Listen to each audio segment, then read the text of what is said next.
During my adolescent years, I watched the entirety of Omniverse. I barely watched the original series, and I probably only watched 1 or 2 episodes of Alien Force and bits and pieces of Ultimate Alien. I loved the new design of the Omnitrix and the aliens that came with it. I loved the peak moments that came out of that part of the continuity, and I loved how rewatchable it was. I personally consider this to be one of the better titles in the franchise. Let's dive right into the review of Ben 10 Omniverse for the PS3. Diving into the story segment of this review, we start with Ben's Omnitrix going haywire due to a modification made to it by Blukich and Dreeba. This forces Ben's new partner, Rook, to go back in time to meet Ben's 11-year-old self. Rook and young Ben encounter a villain known as Malware, who is a mutated galvanic mechamorph who is also a recurring character through flashbacks and present-day moments in Omniverse.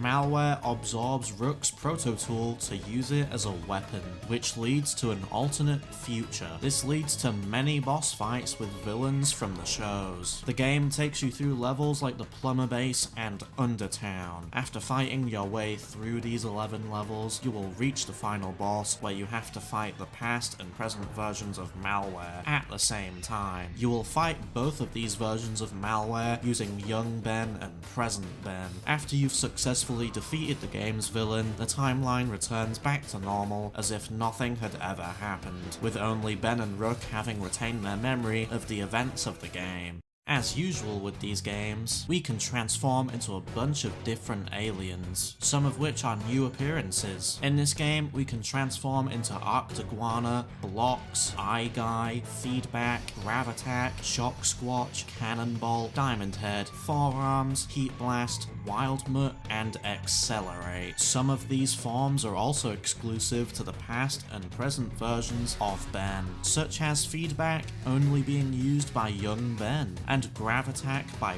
present Ben. This game also uses the usual beat-em-up style, with each alien having some nice combos and moves. The Omnitrix also only allows you to access 4 aliens at a time, like Cosmic Destruction, the previous installment of this series.